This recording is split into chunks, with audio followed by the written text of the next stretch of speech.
स्वागत है आपका दिव्य हिमाचल टीवी में। मैं हूं दीक्षा शर्मा और शाम के 6 बज चुके हैं। प्रदेश की तमाम खबरों के साथ हम आपके समक्ष आ चुके हैं।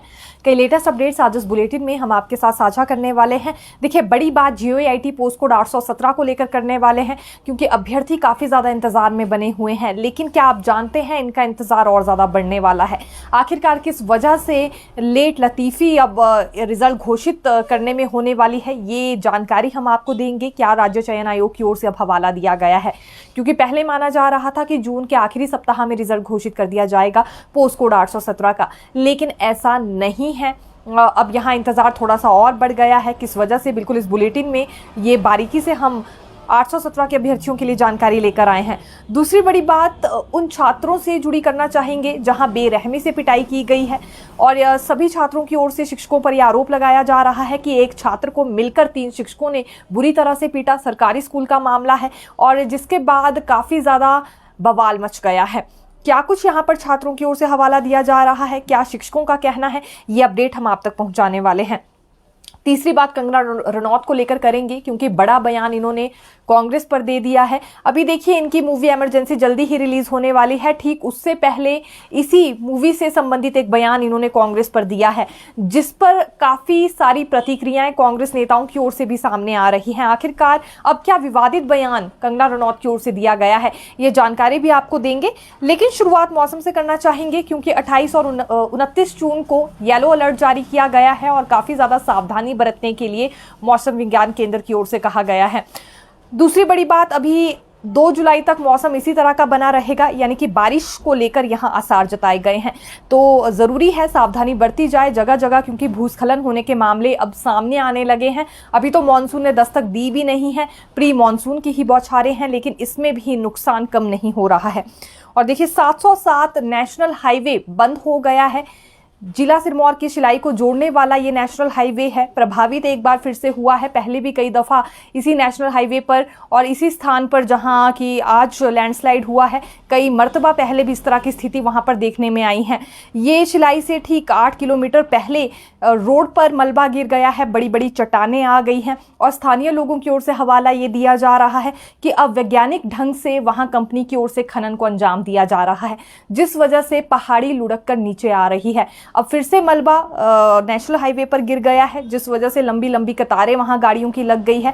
पैदल ही अधिकतर लोगों को अभी वहां पर अपना सफर तय करना पड़ रहा है। इससे पहले जब प्राकृतिक आपदा आई थी हिमाचल प्रदेश में, तब भी सबसे ज्यादा नुकसान इसी नेशनल हाईवे पर हुआ था। पूरी पहाड़ी ही एक तरह से लुढ़क कर रह गई थी, और उससे पिछले वर्ष भी ऐसा ही हुआ। तो गलत तरीके से खनन को अंजाम दिया जा रहा है, ये अब स्थानीय लोगों की ओर से बात कही गई है, और कई समस्याओं से फिर रूबरू होना पड़ता है स्थानीय लोगों को। लाजमी सी बात है, जो रास्ता उन्हें उनकी मंजिल तक ले जाता है, अगर वही अवरुद्ध हो जाए तो कैसे वो पहुंचेंगे। तो ये नुकसान एक तरह से हिमाचल प्रदेश में अब शुरू हो चुका है, और हमारा मकसद ये रहता है वह भूस्खलन को लेकर या किसी भी घटना को लेकर जानकारी देने का, कि हम आपको अवगत करवा पाएं, आप पहले ही अलर्ट मोड पर रहें। अब क्योंकि प्री मानसून ने दस्तक दे दी है, जल्दी ही मानसून भी दस्तक दे देगा, फिर से वही मंजर एक बार बन सकता है, क्योंकि भारी बारिश यहां पर होती है और पूरी पूरी पहाड़ियां भी नीचे लुढ़क कर आ जाती हैं। इसलिए सावधानी बरतें, ऐसे रोड्स पर ना जाए जहां खतरे से खाली ना हो जाना। तो ऐसी नदी नालों से भी दूर रहे, ऐसे सड़क मार्गों से भी दूर रहे, और जहां तो आपको लग रहा हो कि पहाड़ी कच्ची है, कभी भी नीचे आ सकती है, या कच्चा मकान है, या पक्के मकान में भी दरारें पड़ गई है, तो बिल्कुल समय रहते ही ऐसे मकानों को छोड़ दिया जाए, तो आपकी सेहत के लिए भी अच्छा होगा, और साथ ही साथ आपका बाकी नुकसान भी नहीं हो पाएगा। हिमाचल प्रदेश विश्वविद्यालय की ओर से बीबीए प्रवेश परीक्षा का रिजल्ट घोषित कर दिया गया है। ये दरअसल परीक्षा ली गई थी 22 मई को, 12 जून को साक्षात्कार हुए थे, और फर्स्ट सेमेस्टर की सब्सिडाइज सीट्स के लिए मेरिट लिस्ट जारी कर दी गई है। और छात्रों से ये भी अनुरोध किया गया है कि ये 27 जून से पहले पहले ही फीस जमा करवा दें। अगर ये फीस जमा करवाने में लेट होते हैं तो अगले छात्र को, यानी कि मेरिट लिस्ट में जिसका नंबर अगला पड़ता होगा, उसे ये सीट अलॉट कर दी जाएगी। ये भी जानकारी निकलकर सामने आई है। देखिए, हिमाचल प्रदेश में इन दिनों काफी पर्यटक घूमने के लिए आ रहे हैं, लेकिन गाड़ी से स्टंट करना ये कहां तक उचित है। इससे आप दूसरे की जान को भी खतरे में डाल सकते हैं। ऐसा ही शिमला में एक वीडियो वायरल हो रहा है। दरअसल विक्ट्री टनल के पास ये पंजाब से कुछ एक पर्यटक आए थे और थार इनके पास कार थी और थार से बाहर निकलकर एक व्यक्ति की ओर से तरह तरह के स्टंट किए जा रहे थे। दूसरे व्यक्ति ने, जो पिछली गाड़ी थी वहां से दूसरे व्यक्ति ने इसकी वीडियो बना डाली और अब वीडियो काफी ज्यादा वायरल हो रही है। जैसे ही पुलिस को इस वीडियो से संबंधित सूचना मिली तो तुरंत प्रभाव से ये जो थार है और पर्यटकों की जो ये गाड़ी थी इसका चालान कर दिया गया है। यानी कि सूचना मिलते ही हरकत में एक तरह से पुलिस आई है। चंडीगढ़ नंबर की ये फिलहाल कार बताई जा रही है। जब भी यहाँ पर पर्यटक पहुँचते हैं तो काफ़ी ज़्यादा एक्साइटेड हो जाते हैं और एक्साइटमेंट के बाद इस तरह की घटनाओं को अंजाम देते हैं। जैसे गाड़ी से बाहर निकलने लगेंगे, काफ़ी ज़्यादा हुटिंग करेंगे।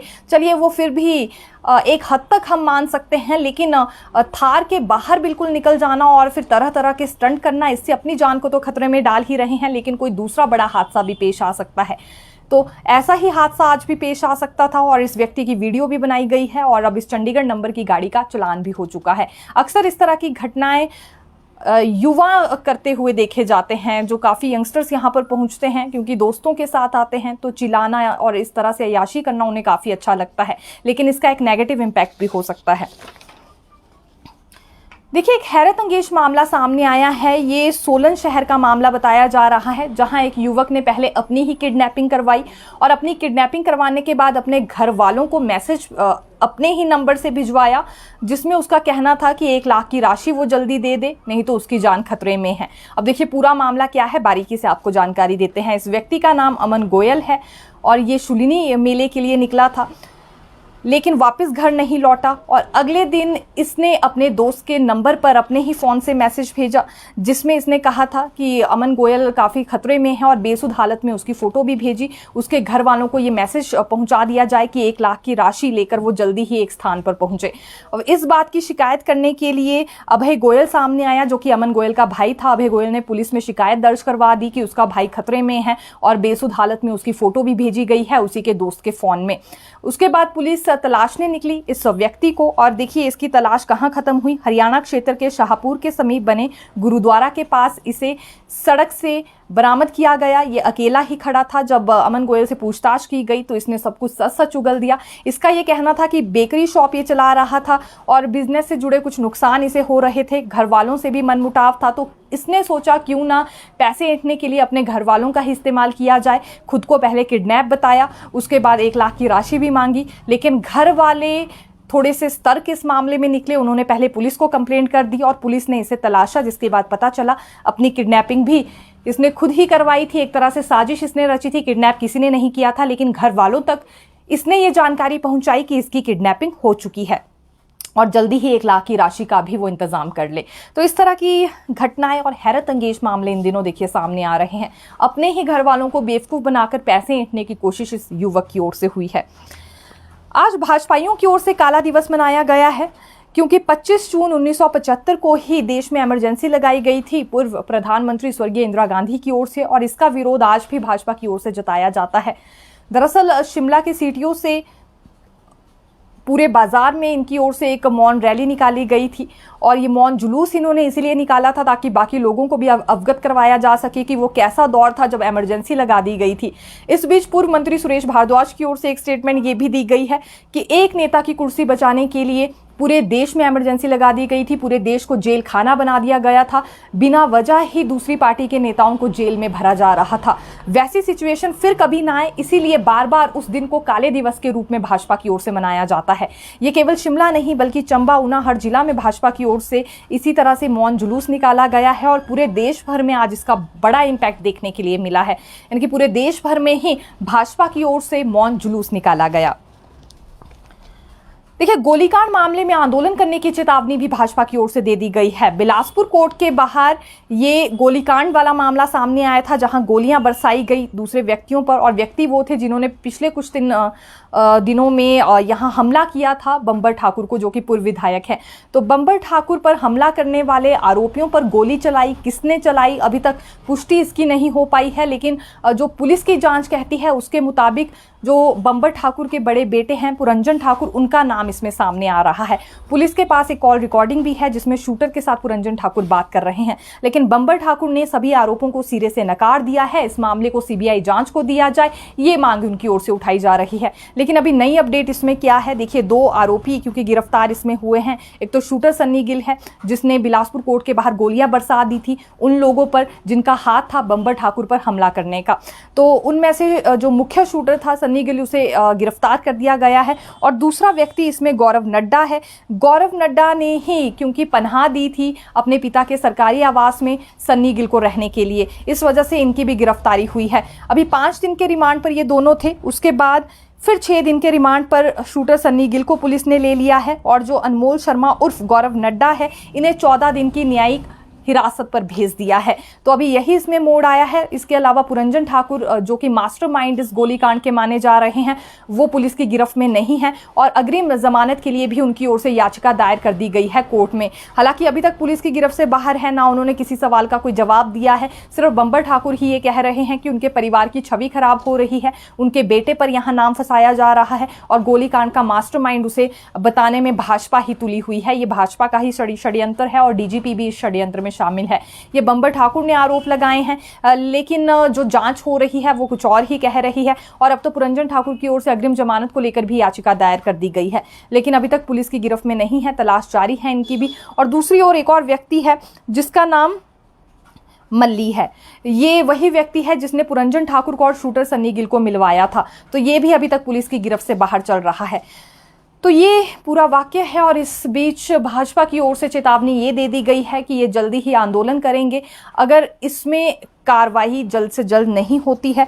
और गोलीकांड पर पर्दा भी एक तरह से कांग्रेस की ओर से डाला जा रहा है और यहाँ सरकार इस पूरे मामले में बंबर ठाकुर और उनके परिवार को बचाने का प्रयास कर रही है। ये भी डॉक्टर राजीव बिंदल की ओर से कहा गया है। अगर ये बचाने का प्रयास आगे भी जारी रहेगा तो फिर आंदोलन पर भी भाजपा बैठ सकती है बिलासपुर में, बड़ी चेतावनी उनकी ओर से दी गई है। दरअसल सरकार इस पूरे मामले में बंबर ठाकुर और उनके परिवार को बचाने का प्रयास कर रही है। ये भाजपा को क्यों लग रहा है, इसके पीछे भी एक कारण है। पुरंजन ठाकुर जिन्होंने अग्रिम जमानत के लिए याचिका दायर कर दी लेकिन फिर भी पुलिस की गिरफ्त से बाहर है, इस पर कई तरह के सवाल उठते हैं और इसीलिए ये बात इन्होंने कही है। देखिए, शिक्षक और छात्रों का रिश्ता कहीं ना कहीं ताड़ ताड़ होता हुआ नजर आ रहा है। रोजाना नए मामले सामने आ रहे हैं। बीते दिनों में 3 ऐसे मामले सामने आए जहां शिक्षक की ओर से छेड़छाड़ की गई है छात्राओं के साथ अलग अलग जगहों पर। अब ये चौथा मामला सामने आया है जहां 3 शिक्षकों ने मिलकर बेरहमी से एक छात्र को पीट दिया है। ये आनी का मामला है और government model senior secondary school की अपडेट हम आपके लिए ये लेकर आए हैं, जहां पिछले कल भी छात्रों की ओर से प्रदर्शन किया गया था क्योंकि 3 शिक्षकों ने मिलकर एक छात्र को बेरहमी से पीट दिया। जब छात्र के दोस्तों ने उसे बचाने की कोशिश की तो उन्हें भी लात घुसे मारे गए, उन्हें भी वहां से भगाने की कोशिश हुई है। ये 3 शिक्षकों के नाम भी सामने आ गए हैं, लेकिन जब तक मामले की जांच पूरी नहीं हो जाती हम इनके नाम नहीं बताएंगे। लेकिन स्कूल आप देख सकते हैं, ये आनी का government model senior secondary school है। एक छात्र को इतनी ज्यादा बेरहमी से पीटा गया है कि इसके पूरे शरीर पर निशान पड़ गए हैं। अब देखिए मामला क्या था। ये +1 का छात्र था। इसका ये कहना है कि मेडिकल और आर्ट्स के स्टूडेंट एक साथ बैठे थे और इसके कुछ एक दोस्त सरदर्द का तेल इसके लिए लेकर आए थे, जो कि इसके चेहरे पर और इसके सिर पर लगाया भी जा रहा था। फिर ये आपस में खेलने लग गए, इन्होंने एक दूसरे को ये तेल लगाना शुरू कर दिया होगा खेल खेल में ही। इसी बीच एक लड़की को भी इस छात्र के हाथों से तेल लग गया। लड़की के स्किन पर उससे थोड़ी सी जलन होने लगी होगी और लड़की ने रोना शुरू कर दिया। इस बात की भनक जब शिक्षकों को लगी तो 3 शिक्षक मिल गए और उन्होंने मिलकर एक साथ इस छात्र की बेरहमी से पिटाई कर दी। हालांकि जो छात्र के दोस्त थे उसे बचाने की कोशिश कर रहे थे कि इसकी गलती नहीं है, अनजाने में ही इसका हाथ लड़की के साथ टच हो गया। ये इधर उधर भाग रहे होंगे, खेलते खेलते लड़की सामने आ गई तो उसकी स्किन पर भी इसका हाथ लग गया। तो यही बात बार बार छात्र के दोस्तों की ओर से कही जा रही थी, लेकिन शिक्षकों ने किसी की नहीं सुनी, बेरहमी से इसे पीटा। और उसके बाद जब इस छात्र का पिता स्कूल पहुंचा और जब ये पूरी बातचीत हुई कि आखिरकार किस वजह से इसके बेटे को इतनी बेरहमी से मारा गया है, तो शिक्षकों का यह आरोप था कि जानबूझकर इसने लड़की के मुंह में ये तेल लगाया, उसकी आंखों में भी जा सकता था और बात काफी ज्यादा बढ़ भी सकती थी। लेकिन इस बीच FIR भी छात्र के पिता ने दर्ज करवा दी थी जांच यानी कि शुरू हो गई थी। तो अब लड़की की ओर से भी ये आरोप लगाया जा रहा है कि इन शिक्षकों ने मिलकर उस पर भी दबाव बनाने की कोशिश की कि ये उल्टा केस दर्ज कर दे इस छात्र पर और ये कहे कि जानबूझकर लड़की को ये तेल लगाने की कोशिश की गई, उसकी आंखों में डालने की कोशिश की गई। ये एक तरह से रसायन पदार्थ था जिससे कोई भी बड़ा नुकसान हो सकता था। पहले लड़की दबाव में आ भी गई थी, लेकिन बाद में उसे ये उचित नहीं लगा तो उसने सच छात्र और छात्र के पिता के समक्ष कह दिया। पिछले कल इसे लेकर प्रदर्शन हुआ है इसी स्कूल में। इन छात्रों की ओर से ये मांग उठा रहे हैं कि इन शिक्षकों को बाहर का रास्ता दिखाया जाए स्कूल से, क्योंकि 10 साल से भी ज्यादा का समय हो गया है, ना तो ये पढ़ाते हैं और ना ही बाकी एक्टिविटीज में इनकी कोई इन्वॉल्वमेंट रहती है। सिर्फ इसी तरह की घटनाओं को ये अंजाम देते रहते हैं। तो अब इनकी ट्रांसफर होना भी जरूरी है। फिलहाल मामला काफी ज्यादा गरमाया हुआ है। आज ये छात्र एसडीएम ऑफिस के बाहर पहुंच गए थे इसी मांग को लेकर कि जल्द से जल्द इन शिक्षकों को बाहर का रास्ता दिखाया जाए। दरअसल जो छात्र के बाकी दोस्त हैं वो अभी भी इसके साथ खड़े नजर आ रहे हैं। कुल मिलाकर ये 10 से 15 छात्र हैं जिनका कहना है कि हमारे सामने ही ये पूरी घटना हुई है और बेरहमी से इस छात्र को पीटा गया है। अब देखिए शिक्षकों पर शक सबसे ज्यादा कहां बढ़ रहा है। सीसीटीवी फुटेज डिलीट कर दी गई है। ये छात्र आरोप लगा रहे हैं कि जब सीसीटीवी फुटेज निकालने की बात हुई कि उसमें यह भी पता चल जाएगा कि जो छात्रा सामने से आ रही थी अनजाने में वो रसायन उसके हाथ से उसे लग गया या फिर जानबूझकर उसने लगाया है। खैर ये बात भी पता चल पाएगी और जो मारपीट हुई है छात्र के साथ वो भी हकीकत सामने आ जाएगी। तो उसके बाद ही सीसीटीवी फुटेज भी वहां से डिलीट कर दी गई है, क्योंकि जो प्रिंसिपल है वो उस वक्त स्कूल में मौजूद नहीं थे। उनकी गैर हाजिरी में ही ये पूरी घटना हुई है। लेकिन सीसीटीवी फुटेज डिलीट कैसे हुई, किसने की, अब इस पर भी कई तरह के देखिए सवाल उठ रहे हैं। लेकिन अब क्या कुछ होता है ये हमें देखना होगा, क्योंकि छात्र लगातार मांग उठा रहे हैं कि इन शिक्षकों का वहां से तबादला होना बहुत जरूरी है। पिछले कई वर्षों से इसी स्कूल में डटे हुए हैं और बार बार इस तरह की घटनाओं को अंजाम देते हैं। कोई भी छात्र हल्की सी गलती करता है तो उसे पीटने का काम इनकी ओर से होता है और इस छात्र को भी बेरहमी से पीटा गया है। पूरे शरीर में इसके निशान आ गए हैं। अब आना चाहेंगे उन शिक्षकों पर बीते दिनों जिनसे जुड़े मामले सामने आए थे और छेड़छाड़ से जुड़े ये मामले हैं। देखिए मंडी जिले के जोगेंद्र नगर क्षेत्र में एक केंद्रीय मुख्य शिक्षक की ओर से छेड़छाड़ करने का मामला सामने आया था 4 नाबालिग छात्राओं के साथ। इसे निलंबित कर दिया गया है। 3 कार्रवाई इस पर हुई है। दरअसल पहले तो इसे निलंबित कर दिया गया है, यानी कि सस्पेंड ये हो चुका है। और दूसरी बड़ी बात ये है कि अब न्यायिक हिरासत में भी इसे भेजा गया है। 3 दिन के रिमांड के बाद पुलिस ने इसे न्यायिक हिरासत पर भेज दिया है और तीसरी कार्रवाई अब विभागीय जांच पे इस पर हो रही है। विभागीय जांच सही से हो पाए इसके लिए कमेटी का गठन शिक्षा विभाग की ओर से हुआ है। ये प्रारंभिक शिक्षा विभाग के उपनिदेशक की ओर से ही जानकारी दी गई है कि जो प्रथम श्रेणी वाले शिक्षक हैं उनके नेतृत्व में कमेटी का गठन हुआ है। अब विभागीय जांच पे इस पर बिठाई जाएगी और जल्द से जल्द बड़ा एक्शन अब इस पर हो सकता है। निलंबन क्योंकि हो चुका है, न्यायिक हिरासत पर भेज दिया गया है और पिछला रिकॉर्ड भी बिल्कुल इसका खंगाला जाएगा। यहाँ बार बार डॉक्टर अमरजीत शर्मा जो कि शिक्षा विभाग के निदेशक हैं एक ही बात दोहराते हैं कि कमेटी का गठन हो चुका है। ये सेक्सुअल हैरेसमेंट कमेटी बनाई गई है स्कूलों के लिए। किसी भी छात्र या छात्रा के साथ बेरहमी दिखाई जाती है तो तुरंत प्रभाव से इस कमेटी में वो शिकायत अपनी दर्ज करवा सकते हैं। ऐसे शिक्षकों पर जल्दी ही एक्शन लिया जाएगा। अब देखिए सभी शिक्षक तो एक जैसे नहीं हैं, लेकिन बीच में इक्का दुक्का शिक्षक ऐसे निकलते हैं और पूरे वर्ग का ही नाम खराब कर देते हैं। ये कहना गलत नहीं होगा। ज्वाली में भी अभी 1 से 2 दिन पहले ही घटना सामने आई है छेड़छाड़ को लेकर। छात्राओं के साथ पढ़ाई के वक्त ये भी शिक्षक छेड़छाड़ किया करता था। पॉक्सो एक्ट के तहत इस पर भी मामला दर्ज हो चुका है।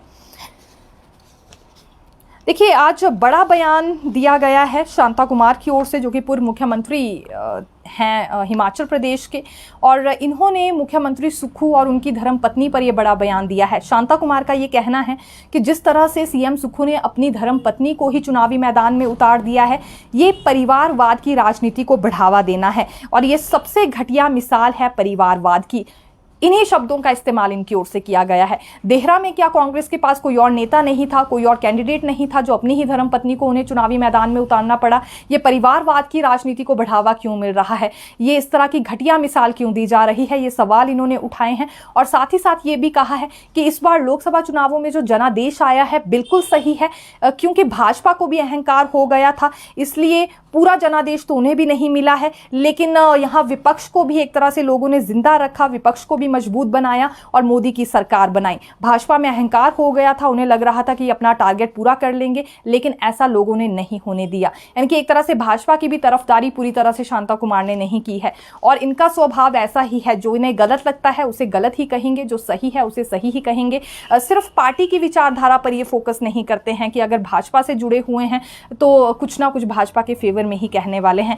बिल्कुल ऐसा नहीं है, जो इन्हें लगता है उसी पर इनकी स्टेटमेंट बिल्कुल सामने आती है। और आज भी इन्होंने यही कहा है कि लोकसभा चुनाव में जिस तरह का जनादेश सामने आया है उससे ये स्पष्ट हो गया है कि लोगों ने दोनों तरफ ध्यान दिया, विपक्ष को भी मजबूत किया और जिंदा एक तरह से विपक्ष को किया है, और दूसरी ओर मोदी की सरकार भले ही बनाई है लेकिन उनका अहम भी तोड़ा गया है। ये आज इन्होंने बड़ी बात कही।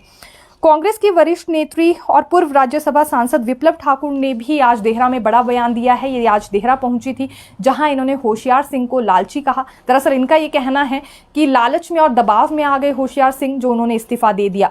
वो तो निर्दलीय थे, बतौर निर्दलीय किसी भी पार्टी का समर्थन कर सकते थे, लेकिन ऐसा उन्होंने नहीं किया। वो भी लालच में आ गए और इसके चलते इस्तीफा दे दिया। 5 साल के लिए उन्हें देहरा की जनता ने चुना था, 15 महीने में इस्तीफा देने का क्या मतलब है। उन्होंने एक तरह से जनादेश को ठुकराया है। और दूसरी बड़ी बात इन्होंने ये कही कि जो होशियार सिंह है वो मुंबई से आए हुए हैं। बार बार होशियार सिंह कह रहे हैं कि अब तो कमलेश ठाकुर देहरा की नहीं बल्कि नदौन की हो गई है, लेकिन वो तो हिमाचल में ही थी, यहाँ के मुद्दों से बिल्कुल परिचित हैं। लेकिन ये होशियार सिंह तो मुंबई से आए हुए हैं, ये यहाँ के मुद्दों को कहाँ जान पाएंगे। एक तरह से टारगेट करने की कोशिश इन्होंने होशियार सिंह को की है। कंगना रनौत ने कांग्रेस पर बड़ा हमला बोल दिया है और कंगना रनौत की ओर से देखिए क्या बड़ी बात कही गई इनकी, क्योंकि अभी मूवी आ रही है इमरजेंसी और ये सितंबर में रिलीज होगी। लेकिन उससे पहले कंगना का ये मानना है कि जो संसद में पहुंच रहे हैं संविधान की बड़ी बड़ी किताबें लेकर, जो चिल्ला रहे हैं, नौटंकी कर रहे हैं, इनके काले चिट्ठे 6 सितंबर को खुलने वाले हैं। इस मूवी के लिए मुझे कई यातनाएं सहनी पड़ी, कई कष्ट झेलने पड़े, क्योंकि कोशिश बड़े नेताओं की ओर से ये हो रही थी कि ये मूवी रिलीज ना हो।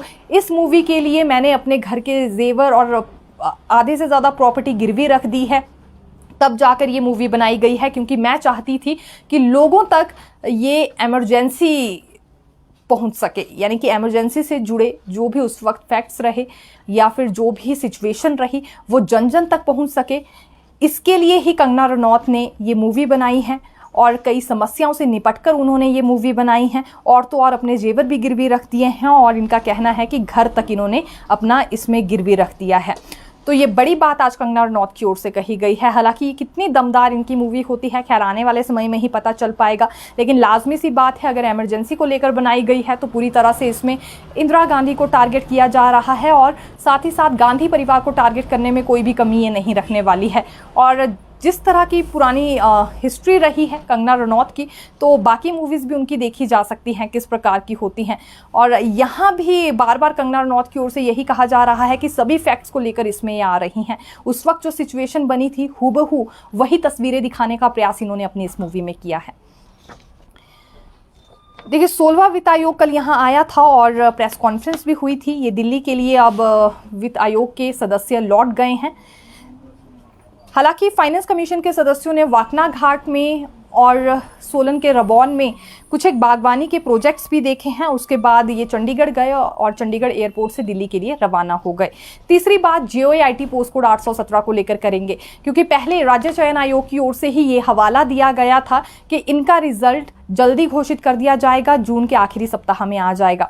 लेकिन अब राज्य चयन आयोग का कहना है कि वेरिफिकेशन पैरामीटर्स के कुछ कानूनी मामले बीच में आ रहे हैं और इन पर गौर करना काफ़ी ज़्यादा ज़रूरी है, इसलिए थोड़ा सा वक्त अब इसमें और लग जाएगा। और तो और वो अभ्यर्थी जिनका वेरिफिकेशन प्रोसेस पहले पूरा हो भी गया था, दोबारा से उनके ये डॉक्यूमेंट्स भी अब वेरीफाई होने वाले हैं।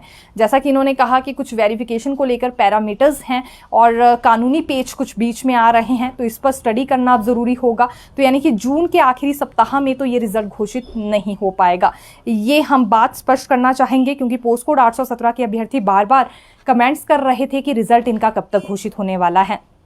आखिरी सप्ताह क्योंकि अब शुरू हो चुका है, तो ऐसे में राज्य चयन आयोग ने स्पष्ट कर दिया है और जो वेरिफिकेशन पैरामीटर्स को लेकर कुछ कानूनी पहलू बीच में आ रहे हैं वही एक कारण इनकी ओर से दिया गया है, इसलिए रिजल्ट को लेकर थोड़ा सा और इंतजार करना होगा, ये कहा गया है राज्य चयन आयोग की ओर से। तो फिलहाल के लिए यही अपडेट, फिर मिलेंगे नई खबर के साथ। देखते रहिए दिव्य हिमाचल टीवी। धन्यवाद।